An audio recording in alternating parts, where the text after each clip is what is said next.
이제 고린도전서의 마지막 장이죠. 16장, 고린도전서 16장에는 이제 그동안 전서 앞에 있는 내용들을 결론으로 얘기합니다. 세 가지 권면하는데, 하나는 지난주에 말씀 나눈 대로 예루살렘 교회를 도우라 그렇게 얘기하죠. 그래서 연보, 헌금을 잘 모았다가 그 초대교회 공동체 모교회가 되는 예루살렘 교회를 돕자. 근데 고린도 교회도 약한 교회입니다. 연약한 교회지만 연약한 교회라고 자꾸만 받기만 하겠어요. 그래서 우리를 도왔던, 우리를 세웠던 수리 안디옥 교회 모체가 되는 예루살렘 교회를 돕자 그렇게 말씀합니다. 그리고 그 다음에 두 번째로는 이제 바울이 자신을 도와달라 그렇게 얘기를 합니다. 자신을 도와달라고.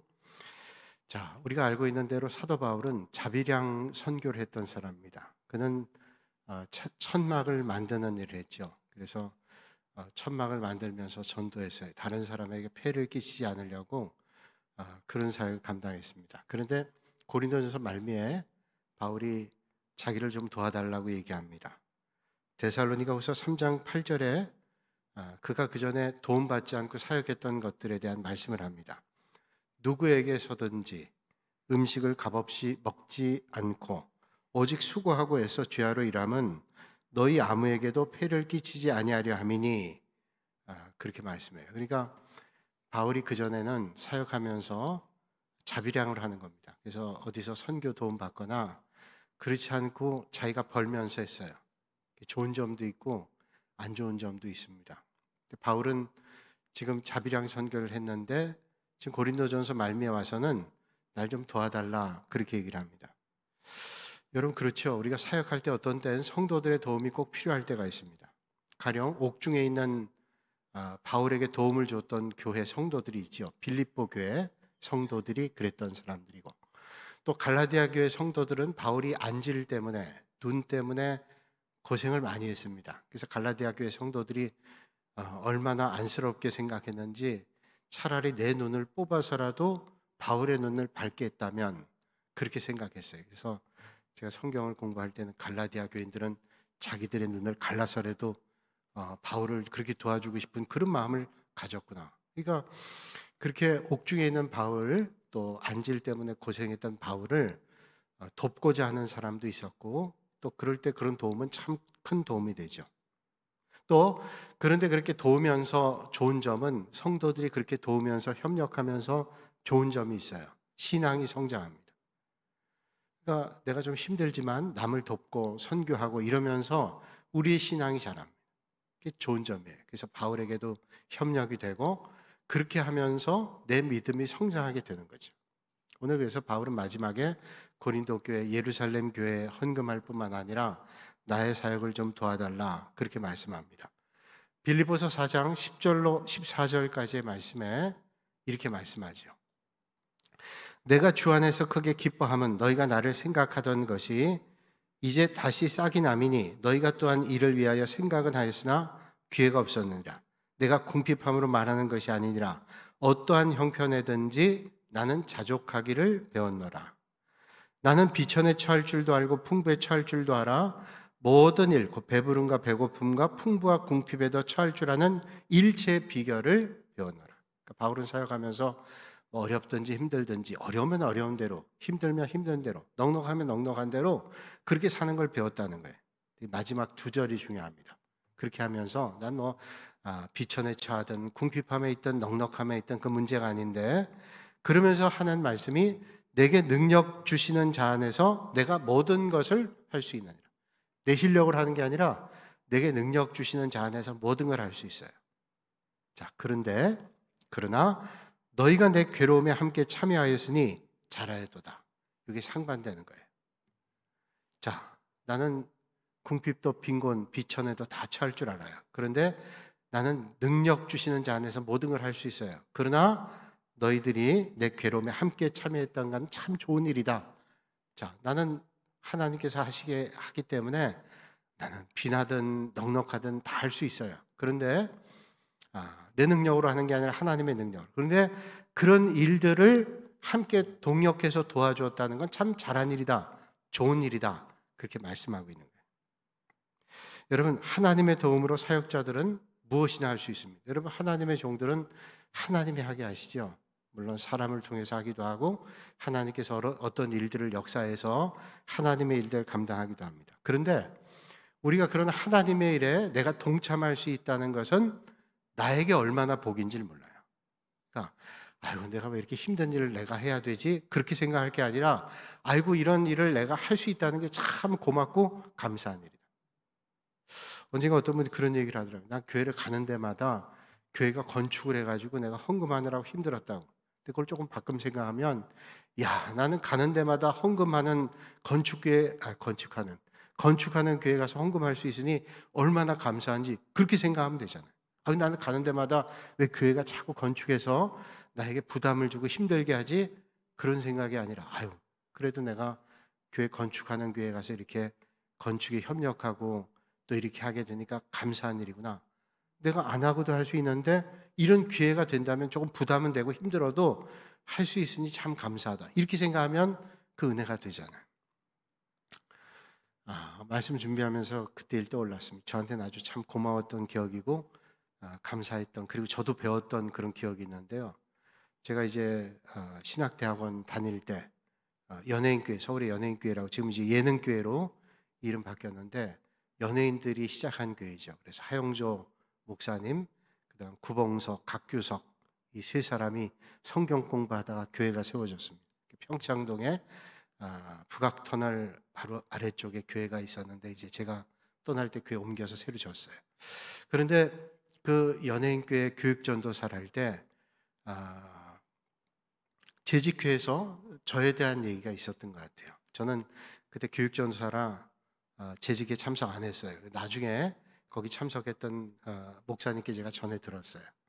근데 저에 대한 어떤 걸 얘기하냐면, 제가 그때 신학대학원 다니면서 공부하면서 이제 파트타임 전도사를 할 때죠. 그런데 어떤 분이 얘기했던 것 같아요. 우리 교육전사님 이동만 전사님이 지금 신학대학원 다니고 있으니 이제 우리 교회가 이렇게 성장했으니까 장학금을 좀 교회에서 하면 좋겠습니다.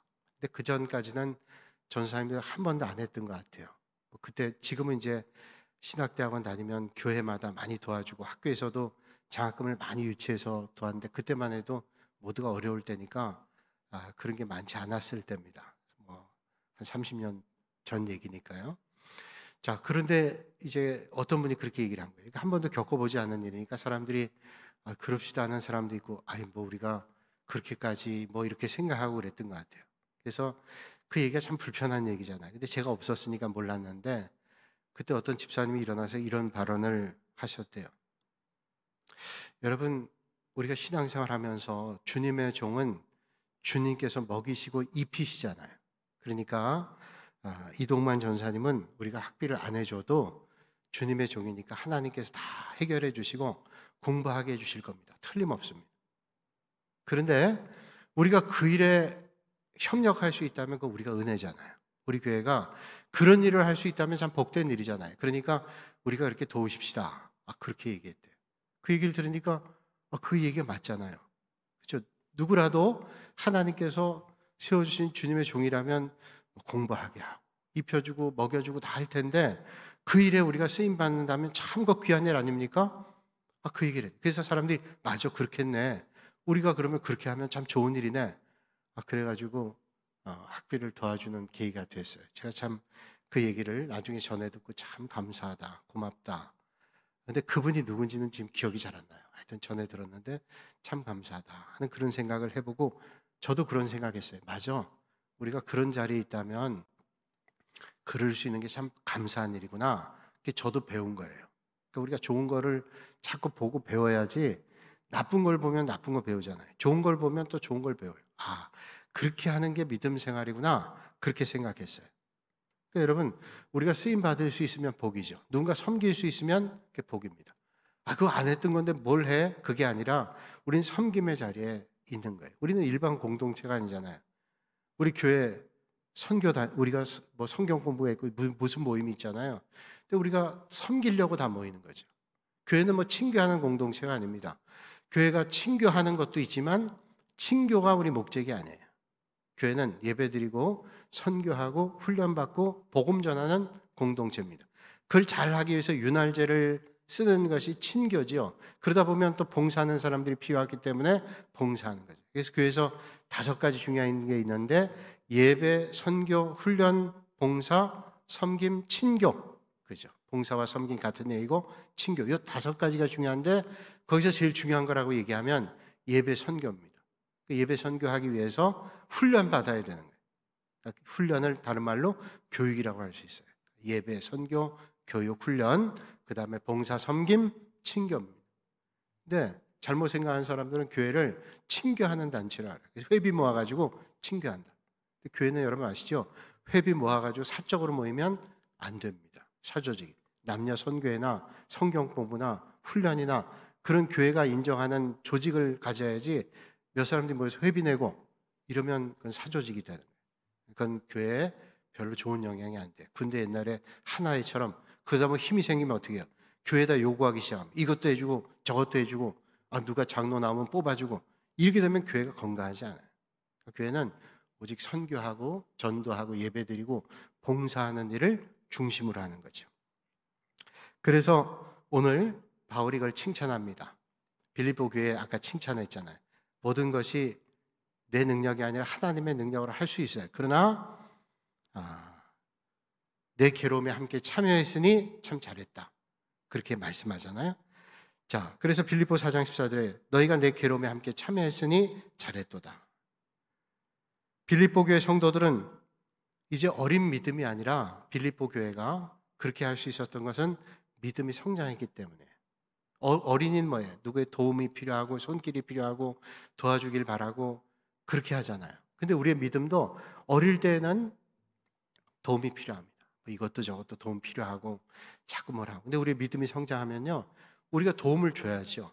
자꾸 도움받기만 하고 그러면 아직도 우리의 믿음이 자라지 않아요. 성경에 보면 어릴 때는 젖을 먹거나 아니면 이유식을 먹지만 우리의 믿음이 자라면 딱딱한 것도 먹을 수 있어야 된다. 그렇게 말씀하잖아요. 그러니까 이런 믿음으로 가야 되는 것을 기뻐하는 거예요. 바울이 그래서 이 고린도 교회가 연약한 교회지만 이제 자라면서 나를 좀 도와주면 좋겠다. 이렇게 믿음의 동력자로 부탁하게 되는 거죠. 그러면 이게 잘하는 거잖아요. 여러분 만약에 여러분의 자녀들이 여러분 참 잘하는 사람들이 하나님의 나라를 위해서 잘하면 잘한다 그러죠. 여러분 자녀들이 만약에 헌금을 열심히 하고 믿음 생활 잘하면 잘한다 그러죠. 야, 그거 아깝게 너도 생활하기 힘든데 교회에다 헌금을 해? 이렇게 얘기하면 그건 좋은 믿음이 아니에요. 제가 서울에 있을 때 어떤 교회 그 교회 교인들이 참 복을 많이 받았어요. 세상의 복도 많이 받고 믿음의 복도 많이 받았는데 원로 장로님 아드님이 교회 건축할 때 재산을 정리해서 헌금을 했어요. 건축 헌금을. 강남에 빌딩이 2개가 있는데 빌딩 하나를 팔아가지고 헌금을 했어요. 야, 이거 보통 일 아니에요. 빌딩이 2개 있는 사람은요 3개 갖기를 원하지 그거 절대로 팔아서 헌금하고 싶은 마음 있을지 모르겠지만 그거 절대로 쉽지 않아요. 근데 더 놀라운 거는요 그 아버지가 그렇게 한 아들을 너무 기뻐했어요. 야, 넌 너무 잘했다. 그래서 그때 빌딩을 그것도 꽤 오래된 거니까 그 빌딩이 지금 따지면 강남에서 엄청나게 비쌀 거예요. 제가 그때 알기로는 그 빌딩을 13억에 팔아가지고 그걸 그대로 교회 헌금했어요. 근데 그 아버지 원로 장로님도 옛날에 이제 이북에서 내려와서 자수성가한 분이에요. 그래서 옷장사부터 해가지고 많은 부를 가지고 있었던 분인데 그분도 그 옛날에 교회 건축할 때 자기 재산을 정리해서 헌금했던 그 그대로 자식이 보고 배운 거예요. 그래서 그 당시 13억이면 지금 따지면 엄청날 거예요. 그것도 한 20여 년 제가 이 동북교회 오기 전이니까 한 25, 6년 전 얘기니까 그랬단 말이에요. 그 13억 빌딩을 팔아가지고 헌금하니까 참 잘했다. 여러분 그거 잘한 거예요. 내가 생각하면 왜 잘한 거냐면 그 아들이 교회 도움 받고 내가 도움 없이 못 사는 거 아니고 그렇지 않고 자기가 여유가 있고 넉넉해서 하나님의 은혜를 생각하면서 그렇게 할 수 있다면 그 기쁜 일이잖아요. 감사한 일이잖아요. 여러분들이 자녀들이 잘 자라가지고요. 자녀들이 어머니 아버지 뭐 사드리고 뭐 해드리면 참 기분 좋죠.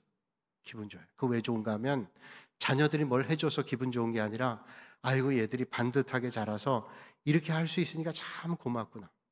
그걸 받아서 야 내가 받아서 좋아 이게 아니라 얘들이 내 도움 없이도 이렇게 살고 이렇게 하는 마음을 가지니까 참 고마운 거예요. 아유, 내가 이제 더 돕지 않아도 부모 마음은 자식한테 받아가지고 뭐가 기쁘겠어요. 그런데 그 기쁜 마음 뭐냐면 얘가 이렇게 할 수 있으니까 참 좋다. 바울이 그런 심정 같아요. 바울이 이 빌립보 교회도 능력 주신 자 안에서 내가 모든 걸 할 수 있지만 그렇지만 너희들이 내 괴로움에 함께 참여했으니 얼마나 고마워. 옥중에 있는데도 빌립보 교회 성도들이 도와주니 얼마나 고마운지. 그러니까 야, 너희들이 이렇게 믿음이 자라가지고 나를 도울 수 있구나. 그런 마음을 가졌다는 거예요. 그래서 이제 바울은 오늘 말씀하는 거죠. 5절과 6절에 이렇게 말씀했습니다. 내가 마게도냐를 지날 터이니 마게도냐를 지난 후에 너희에게 가서 혹 너희와 함께 머물며 겨울을 지낼 듯도 하니 이는 너희가 나를 내가 갈 곳으로 보내어주게 하려 함이라. 자, 마게도냐 오늘 얘기하면 그리스의 북쪽 지역이 마게도냐입니다. 마게도냐를 지난 후에 너희에게 간다는 거예요. 고린도는 어디냐면 그리스의 남쪽이죠. 그러니까 마게도냐 그리스의 북쪽에서 이제 내려서 데살로니가 아덴 거쳐서 고린도에 가게 될 거라는 거예요. 그러니 겨울도 거기서 지낼 듯 하니까 너희가 나를 내가 갈 곳으로 보내어 주게 하려 함이라. 이걸 좀 쉽게 얘기하면 우리말 성경으로 이렇게 얘기하고 있어요. 그 다음에는 내가 가고자 하는 곳으로 나를 보내주기를 바란다. 그러니까 거기 머물고 있다가 내가 다른 곳으로 갈 때 너희들이 좀 도와주면 좋겠다. 이건 뭐 궁색해서 하는 게 아니라 이제 믿음이 이렇게 성장했으니까 자꾸 받기만 하고 이렇게 하지 않고 너희들이 섬길 수 있으면 좋겠다. 섬길 수 있는 믿음까지 되면 건강한 믿음, 장성한 믿음이 되는 거죠. 바울은 자비랑 선교를 했다 그랬어요. 자, 어린 교회들 피해 주지 않고 또 다른 사람들의 피해 주지 않고 하려고 애를 썼어요. 그런데 이제는 바울이 자기를 도우라고 하는 건 뭐냐면 내가 도움 받아서 쉽게 선교해야 되겠다 이런 얘기가 아니라 너희들도 이제 믿음을 자라서 선교하고 이래야 된다. 저는 우리 교회 많은 성도분들이 그런 은혜가 있기를 주님의 이름으로 축원합니다. 우리 받지만 않고 자꾸 섬기고 베풀 수 있는 그런 일 하는 거예요. 믿음이 건강하지 못할 때는 자꾸 받기만 원해. 제가 가평에서 단독 목회를 어린 시절에 했는데요. 젊은 시절 26살 때부터 몇 년 동안 했는데 그때 제 주변에 있는 그 미자리 교회들이 많았어요. 가평에 이제 미자리 교회 많은데 제가 거기서 느꼈던 게 뭐냐면 이게 좀 심한 얘기일 수도 있는데 우리의 마음속에는 거지 근성이 들어있구나. 거지 근성. 왜 거지 근성이냐면 받기만 하는 거예요. 우리는 예수님 올 때까지 자립이 안 돼요. 다 우리가 키워놓으면 도시에 가서 일하니까 도시에다가 헌금하고 도시교회다. 그래서 우리는 다 키웠지만 다 그러기 때문에 우리는 자립이 안 돼요. 그것도 일리가 있는 말이에요. 왜냐하면 다 모판이 어릴 때 다 신앙교육 했는데 애들이 이제 더 이상 먹고 살 게 없으니까 도시교회 가서 일하잖아요. 그러니까 도시교회 헌금도 하고 그러니까 우리는 도저히 성장하기가 어렵고 자라기도 어렵다. 그러니까 어떤 게 익숙해졌냐면 받기만 하는 거예요. 받기만. 저도 그러니까요. 되게 이게 어떤 마음이 드냐면 이거 패배의식. 어떤 면에서는 아까 제가 심한 얘기했죠. 그런 근성이 생기는 그런 거예요. 그래서 뭐 좀 있으면 안 도와주나? 근데 참 제 주변에 훌륭한 목사님 계셨어요. 저보다 몇 년 선배 목사님인데 그 목사님 노예에서 교역자 미자리 교회 교역자 위로회를 했어요. 위로회를. 그러니까 미자리 교회 교역자들 다 불러가지고 위로회를 해주는 거예요. 그 목사님도 이제 미자리 교회 목회자였는데 그 얘기하더라고요. 여러분 그 노예 안에 있는 남녀 선교에서 기금을 모아가지고 가방도 하나씩 사주고 또 겨울에 따뜻한 파카도 하나씩 사주고 그 식사도 잘 대접하고 용돈 그 교통비 하라고도 주고 참 고마운 일이죠. 쉽지 않은 일. 근데 그 목사님 그런 얘기예요. 여러분 참 감사하고 고마운데 위로해라는 말을 하지 맙시다. 위로해. 아니 우리가 교육자들인데 왜 여기서 위로를 받아야 돼요? 우리가 여러분들에게 말씀 전하고 하나의 은혜를 끼쳐야 되는데 위로라는 말이 너무 거슬립니다. 우리가 하나님 말씀 전하고 큰 교회도 있고 작은 교회도 있는데 우리가 위로받으려고 그래요? 뭐 그게 그렇게 심하게 뭐 그렇게 나쁜 의도는 아니지만 그 목사는 그런 생각 같더라고요. 그래 맞아. 우리가 왜 맨날 위로를 받아야 돼? 왜 그렇게 생각해야 돼? 우리도 어려운 대로 미자리 교회지만 어떤 교회 선교도 하고 돕기도 하고 이래야지. 근데 계속 그러니까 마음속에 뭐예요? 우린 도움만 받아야 된다. 그런 생각을 가지면 안 돼요. 우리도 도와야죠. 바울은 고린도 교회 우리가 아직도 연약하고 그런 교회지만 우리도 베풀 수 있어야 된다. 그러니까 그러면 건강해지는 거예요. 여러분 올 한 해 여러분들이 그런 데 관심을 가지고 하나님의 일들을 함께 동역하는, 그래서 주님께서 잘했다고 칭찬하시는 그런 교회와 성도들이 되시기를 주님의 이름으로 축원합니다. 그래서 이제 마지막에 바울이 권면하는 두 번째까지, 첫 번째는 예루살렘 교회를 도와라. 그리고 날 좀 도와달라. 빌립보 교회, 고린도 교회 성도들에게 우리 마게도냐 갔다가 고린도 갔다가 또 다른 데 갈 텐데 그때 날 좀 도와주면 좋겠다. 그는 바울이 편하려고 하는 게 아니에요. 너희들이 좀 도울 줄 알아야 믿음이 성장해. 받은 은혜를 많으면 그 은혜를 갚을 줄 알아야지, 그 베풀 줄 알아야지. 그게 믿음이 성장하는 거예요. 근데 매번 받기만 하고 베풀 줄 모르면요, 그게 습관돼 가지고 그렇게 되는 거예요. 여러분 이런 옛날에부터 내려온 동화가 있죠. 어떤 나라에 왕자가 있는데 배필을 좀 구해야 되는데 진실한 사랑을 얻기를 원했어요. 그래서 왕자이기 때문에 높은 관료의 딸들이나 아니면 어떤 조건 가지고 조건을 보고 왕자니까 이제 왕이 될 거 아니에요. 왕비가 되겠대. 그러면 내가 진실한 사랑을 얻을 수 있을까? 그래서 아버지한테 얘기해서 아버지 나는 진실한 사랑, 날 정말 사랑하고 내가 사랑하고 사랑할 수 있는 그런 사람 만나기 원합니다. 남루한 옷을 입고 세상으로 나갔어요. 그래서 어떤 농가에 가서 이제 허드렛 일하는 종으로 말하자면 위장 취업을 한 거예요. 그래서 거기서 아주 남루한 옷을 입고 와서 일 좀 시켜달라 그랬더니 그 농가의 주인이 일해라 아주 천한 일을 시켰단 말이죠. 그 집 딸이 아주 이쁘고 성품이 좋았던 것 같아요.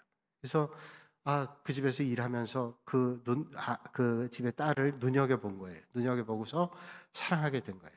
둘이 이제 서로 교제하고 살아가는데 이제 그 주인 농부에게 내가 당신 딸을 참 사랑하게 됐으니 결혼했으면 좋겠다 그랬더니 이 농부가 노발대발하는 무슨 소리 하냐, 너처럼 그렇게 천박한 어느 집안 누군지도 알지 못하는데 아무리 우리 집이라고 너 같은 사위는 도저히 받을 수가 없다. 그래서 반대하는 거예요. 그래서 어느 날 그 농부의 딸과 함께 도망을 갔어요. 도망가서 이제 우리가 둘이 서로 사랑하니까 그렇게 살자. 그리고 도망갔단 말이에요. 도망갔다가 이제 사랑하는 여자를 만났으니까 아버지한테 가야 되겠다. 그래서 아버지한테 가는 거예요. 아버지한테 연락하고 아버지한테 가는데 왕궁으로 가는 거예요. 그러니까 이 사랑하는 여인 농부의 딸이 왜 여기를 가다 했더니 사람들이 많이 나와가지고 나팔을 불면서 거기 왕의 친위대가 나와가지고 막 환영하는 거예요. 아니 이게 도대체 무슨 일이지? 이 사람들이 왜 그러냐고 그랬단 말이에요. 근데 저기 앞에 임금님이 나와 있는 거예요. 머리도 들 수 없는 그런 존재 아니에요. 근데 임금님이 나와 있는 거예요. 그때 왕자가 그 농부의 딸에게 얘기하는 거죠. 나는 원래 저 아버지 아들, 나는 왕자였다고. 그래서 그동안 얘기를 자초지종을 한 거예요. 그래서 이제는 앞으로 당신은 왕자의 부인이 되고 앞으로 왕비가 될 거라고. 이제 이 왕궁에 있는 모든 게 당신 거가 되고 당신이 누릴 수 있는 모든 걸 누릴 수 있다. 그리고 왕궁으로 데려가는 거예요. 이제는 농부의 딸이 아니라 그 종의 아내가 아니라 왕자의 아내가 된 거예요. 이제 앞으로 왕비가 될 수 있는 거예요. 우린 도저히 용서받을 수 없었는데, 도저히 용서받을 수 없는 존재였는데 하나님의 아들이 이 땅에 오셔서 우리를 사랑해 주신 거예요. 그래서 우리를 성경의 말씀에 의하면 신부를 삼아 주셨어요. 그래서 우리는 영원한 하나님 나라를 갈 수 있는 그런 존재가 됐다는 거예요. 그런 사랑을 받았잖아요. 그래서 세 번째로는 오늘 말씀에 바울이 어떤 권면을 하는가 하면 그런 사랑을 받았기 때문에 우리는 어떤 걸 하든지 사랑으로 해야 된다. 그게 이제 10절부터 마지막 절까지의 말씀이 그런 말씀입니다. 그래서 우리 성도들은 믿음의 공동체를 이루면서 사랑하는 존재가 돼야 된다. 아껴주고 나눠주는. 그게 주님을 닮아가는 삶이라는. 이게 쉬운 일은 아니겠죠. 우린 그리스도 안에서 한 몸이고 한 지체라고 이렇게 해요. 주님 안에 붙어있는 우리는 한 몸과 한 지체다. 여러분 샴쌍둥이 알죠? 샴쌍둥이. 샴쌍둥이는 몸이 붙어있는 거예요. 몸이 붙어있어요. 몸이 붙어있는 샴쌍둥이인데 옛날에 랍비들이 이 샴쌍둥이가 정말로 한 사람이냐 아니면 두 사람이냐, 머리도 둘, 몸도 둘, 이게 딱 붙어 있는 샴쌍둥이들이 있어요. 뭐 머리가 하나고 몸 두 개 그런 것도 있지만 머리도 하나, 몸도 다리도 다 이렇게 분리가 되진 않았지만 붙어 있는 쌍둥이들이 있어요. 미국의 존스 홉킨스 대학의 벤 카슨이라고 하는 사람이 최초로 흑인 의사인데 이 샴쌍둥이 분리 수술했죠. 두 사람이 된 거예요. 모든 장기들도 나눠져 있어야 둘로 되겠죠. 옛날부터 그 샴쌍둥이가 있었던 것 같아요. 그 유대 랍비들에 나온 얘기하면 이 사람들이 두 사람이냐 한 사람이냐 라고 하는 것에 논쟁이 붙었어요. 두 사람이냐 한 사람이냐의 그 기준이 뭐냐면, 자, 두 사람 붙어 있는데 합범이잖아요. 근데 옆에 있는 사람이 머리를 탁 치는데 얘는 울고 있는데 이쪽에는 웃고 있다. 전혀 반응이 없다. 그럼 그건 다른 사람. 근데 얘가 딱 쳤는데 얘는 우는데 같이 운다. 그럼 같은 사람이다. 일리 있는 얘기죠. 그러니까 우리 한 공동체, 믿음의 공동체라는 건 뭐냐? 한쪽이 웃고 있으면 같이 웃어주는 거예요. 같이 기쁨 나누고, 한쪽이 아파하고 있으면 같이 아파주는 거예요. 근데 우리가 믿음의 공동체 하나라 그러면서 여긴 아픈데 여긴 기뻐요. 그런 건 한 공동체가 아니죠. 나는 지금 여기서 너무 힘들어하고 있는데 문 밖에 이쪽 옆에 있는 방에서는 희죽희죽거리고 웃고 있어요. 그러면 기분이 어떻겠어요? 난 지금 너무 고통스럽고 힘들고 너무너무 괴로운데 옆방에서는 희죽거리고 있어요. 막 큰 소리가 나요. 기뻐서 히덕거려요. 그럼 저거 도대체 이게 같은 주님 몸 된 교회를 섬기는 우리가 믿음의 공동체인가? 이런 생각을 할 수 있다는 거예요. 그러니까 오늘 바울이 세 번째로는 뭘 하든지 간에 믿음의 공동체는 사랑으로 섬겨야 된다는 것을 말씀해줘요. 근데 사실은 현실은 그렇지 않을 때 있잖아요. 우리 교회도 그럴 때가 있잖아요.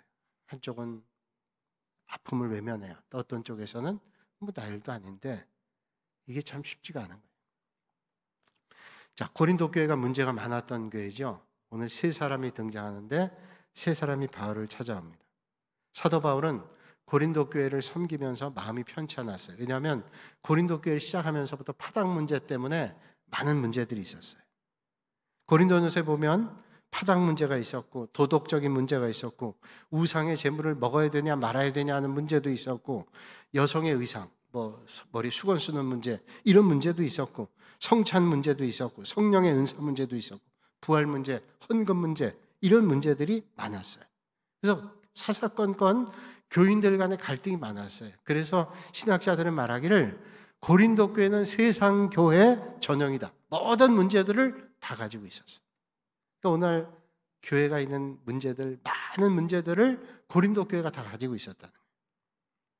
그런데 그런 분쟁 가운데도 그 분쟁에 휩쓸리지 않고 문제 해결을 위해서 힘쓰기 또 그 다음에 바울에게 이런 일들을 전하면서 그 문제를 해결하기 위해서 조언을 구하기 위해서 찾아왔던 세 사람이 있습니다. 오늘 말씀 보니까 스데바나, 부드나도 그 다음에 아가이고 세 사람 찾아왔습니다.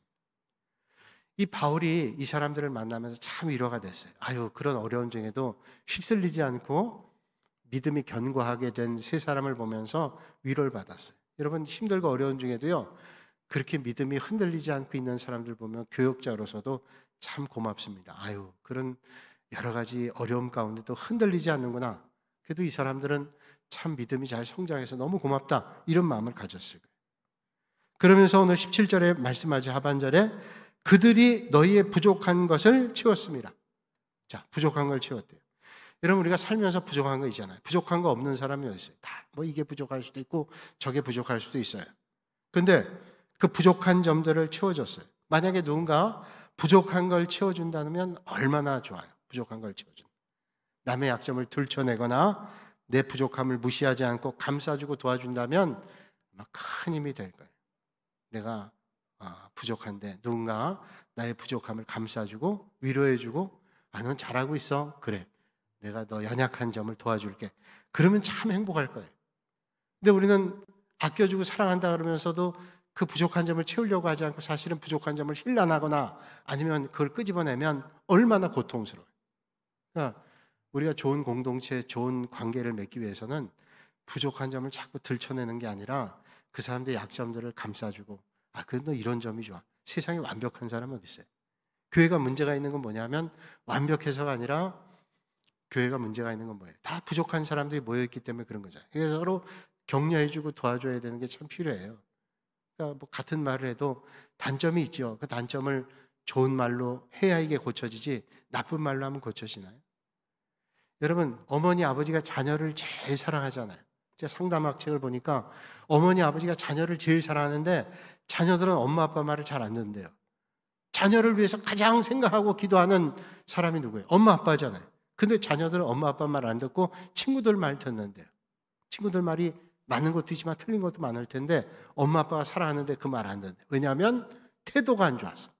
엄마 아빠가 얘기하는데 태도가 안 좋아. 야, 내가 너를 얼마나 사랑하는데 내 말을 안 들어. 이렇게 윽박지르니까 애들이 안 듣는 거예요.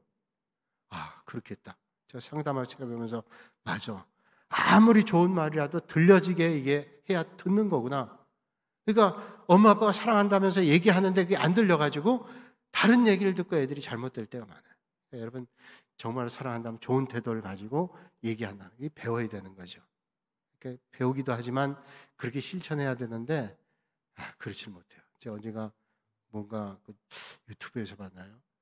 이렇게 사람들이 자기 의사 표현을 정확하게 해서 이게 내가 이거야 라고 얘기해야 되는데 그렇게 얘기를 안 한다는 거예요.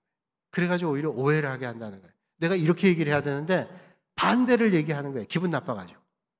사랑하는 사람들이 헤어지는 게 뭐냐면 그러면 당신 나하고 같이 있어주면 좋겠어. 이렇게 얘기를 해야 되는데 그러면 뭐 바쁘면 그만둬. 이렇게 하면은 안 되는 거죠. 저기서 한 번만 이러고 다른 분들은 가만히 있는. 그러니까 그렇게 자꾸 좋은 말을 해야 되는 거예요. 좋은 말.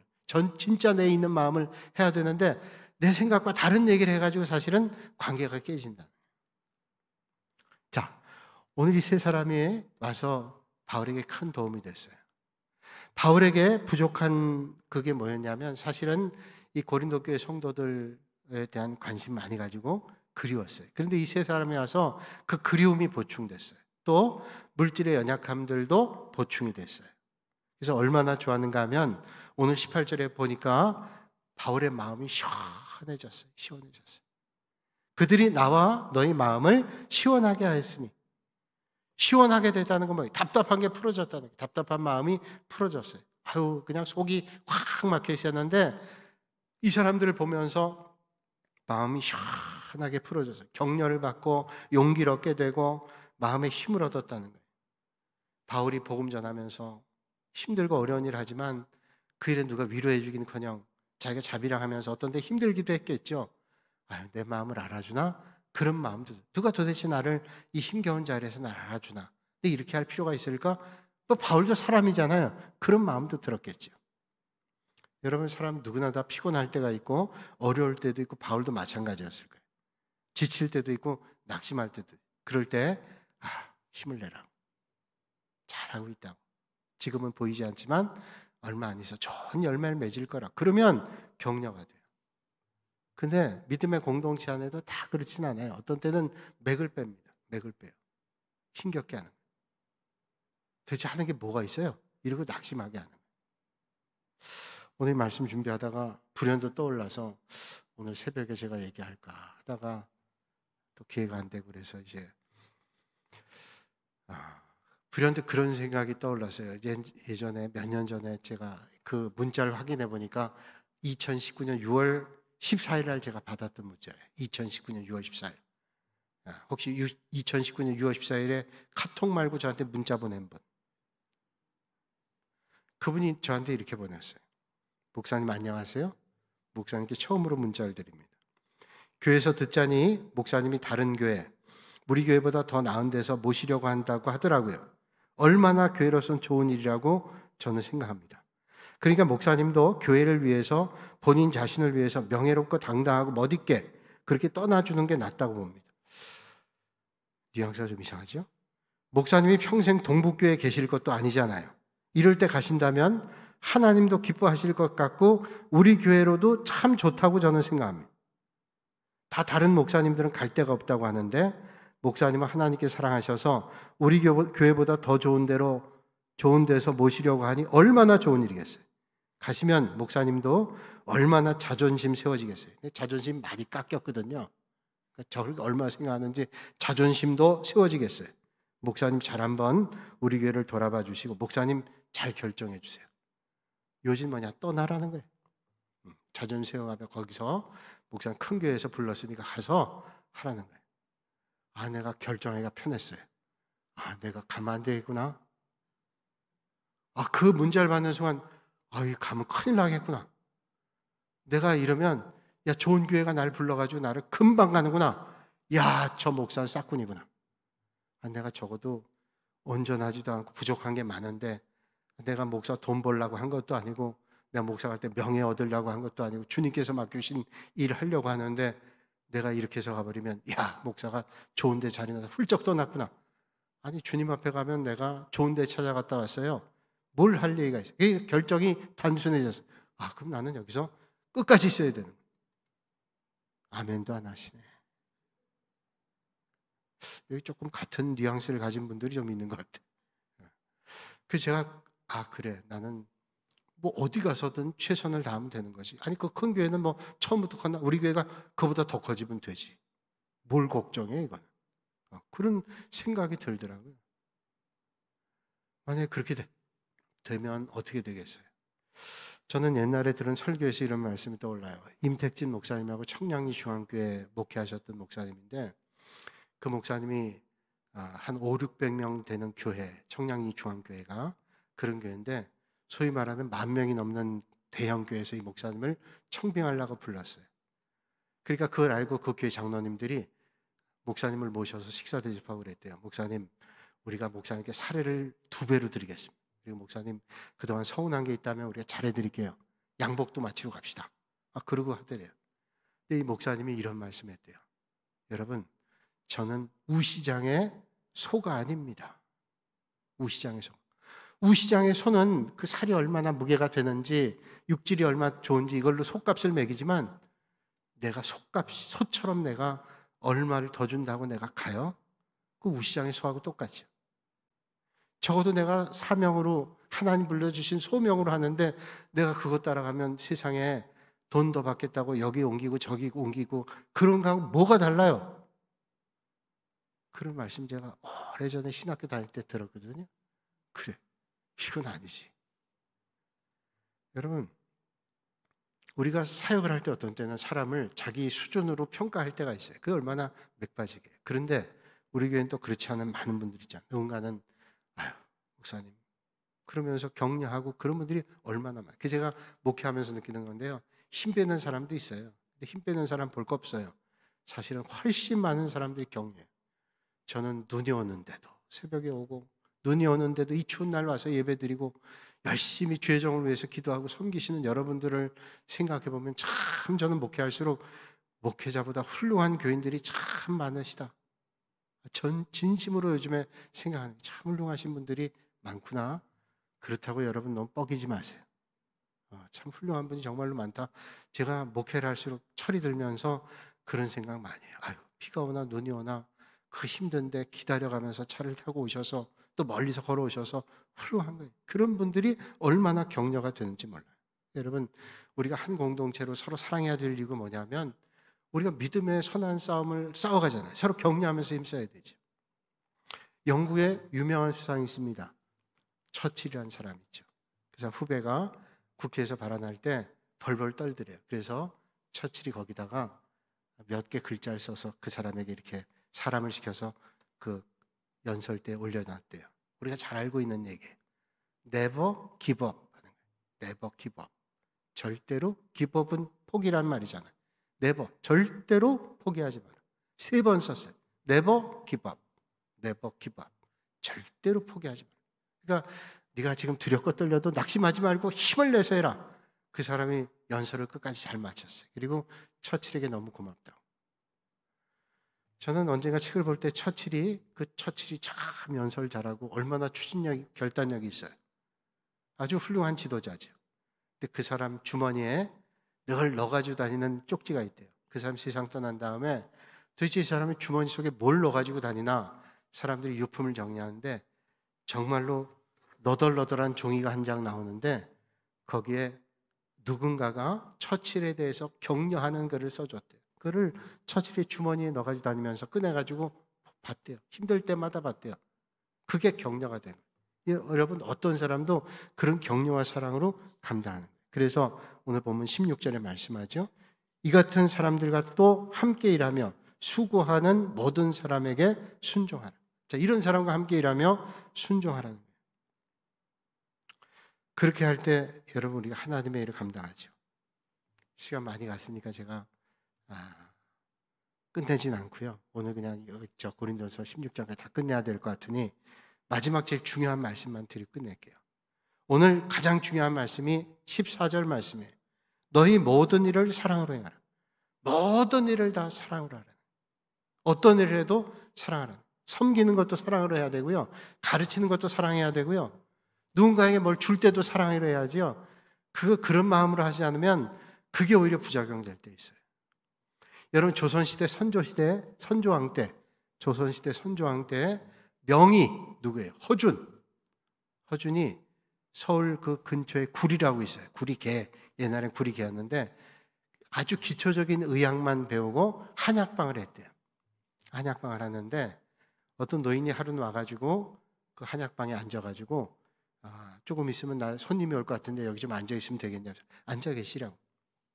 그런데 한참 있는데도 안 오더래요. 그날 지났어요. 근데 거기 또 앉아 있는 거예요. 그래서 너무 오랫동안 앉아 계시고 식사도 못하고 그래서 허준이 식사도 대접하고 그 다음날도 또 기다리는 거예요. 또 안 왔어요. 한 3, 4일을 계속 허준이 뭐라고 하지 않고 눈치도 안 주고 밥을 계속 대접하고 뭐 불편하신 게 없냐고 그렇게 얘기를 했대요. 그렇게 했는데 한 4일쯤 됐는데요. 어떤 사람이 막 오더니 자기 부인이 임산부인데 임산부가 아무런 약은 못 먹잖아요. 너무 힘든데 지금 죽게 생겼다고 어떻게 필요한 약을 좀 달라고 그러는데 이 허준이 뭐 그때 의술이 깊은 것도 아니고 그냥 약을 팔고 있는 한약방 주인이었는데 뭐 마땅한 걸 몰라서 당황하고 있는데 그때 거기 머물었던 노인이 이런 약을 처방해 줬대요. 곽향정기산. 곽향정기산은 약을 처방해 줬대요. 제가 곽향정기산이 뭔가 그래서 인터넷 뒤져봤거든요. 곽향정기산이 설사, 복통 이런 것, 그러니까 막 배가 아파서 떼굴떼굴하는 이런 사람들이 이거 먹으면 낫대요. 그걸 줬대요. 근데 그거 먹고 싹 낫대요. 나중에 도대체 이 노인이 도대체 어떤 사람이길래 이런 좋은 약 처방을 알려줬는지 물었대요. 근데 이분이 얘기하기를 그 조선의 아주 명의였던 사람. 여러분 허준이란 그 영화 보면 나오는 사람 있죠, 사람. 아주 명인데 이 의술을 좀 누군가에게 가르쳐주고 싶었는데 의술을 가르쳐주기에 가장 중요한 게 뭐냐? 그 사람의 인품이에요. 그 사람은 어떤 사람이냐? 아무리 좋은 의술을 가르친다 할지라도 이 사람에게 좋은 성품 그리고 정말로 국률의 마음 이런 게 없이는 아무 소용이 없는 거예요. 그걸 찾기 위해서 전국을 다니다가 그 가게에서 허준을 만나요. 그래서 의술을 전파했어요. 여러분 그렇잖아요. 의술은 남을 돕고 치료하는 건데 만약에 환자를 돈으로만 본다면 어떻게 하겠어요? 아무리 좋은 뛰어난 의술을 가지고 있다 할지라도 돈으로 계산할 거 아니에요. 요거 이렇게 금방 해서 낫게 하면 요거 돈이 안 돼. 그러니까 좀 더 째고 좀 더 오래 있게 하고 이런 마음을 가지면 그게 의사예요? 그는 싹군이지. 싹군이나 똑같은 것이에요. 정말로 의사라면 이렇게 하는 것보다는 째는 것보다는 조금 견디고 저항력을 갖게 하고 낮은 약을 써도 이렇게. 제가 통풍이 심할 때는요. 약을 먹을 때 의사분이 그래요. 이게 약은 효과가 있지만 이걸 자꾸 드시면 안 돼요. 스테로이드가 들어있어가지고 이게 효과는 빠르지만 이거 자꾸 먹으면 안 좋습니다. 그래서 견디는 거예요. 어떻게 다른 방법으로 조금 더뎌도 다른 방법. 제가 비염으로 우리 어떤 그 약사분 계신데 그분이 약을 주시면서 그런 얘기 하더라고요. 목사님, 이 약이 효과는 있는데요. 이게 장복을 하면 안 돼요. 이거를 이렇게 하면 안 되고 오히려 이게 조금 효과가 떨어져도 이거를 치료를 해가시면서 해야지. 그러니까 제가 이해가 돼요. 이게 정말로 환자를 생각하는 거죠. 이게 정말로 사랑의 마음으로 우리가 섬기고 해야 된다는 거예요. 여러분 주님 말씀하잖아요. 골로새 3장 14절에 이 모든 것 위에 사랑을 더하라. 그러니까 사랑이라는 게 중요해요. 고린도전서에 보면 13장에 사랑장이 있는데 12장과 14장에 어떤 말씀이 있냐면 은사에 대한 말씀을 해요. 12장, 14장에 은사에 대한 얘기를 많이 해요. 그런데 13장에 어떤 은사보다 중요한 게 뭐냐? 사랑의 은사라는 거예요. 자, 방언의 은사, 예언의 은사, 병고침의 은사, 가르침의 은사, 많은 은사들이 좋지만 그 은사도 사랑이 없이는 안 되는 거예요. 그래서 모든 것 위에 사랑을 다해라. 온전하게 매는 거죠. 이게 한 율법사가 주님께 와서 질문합니다.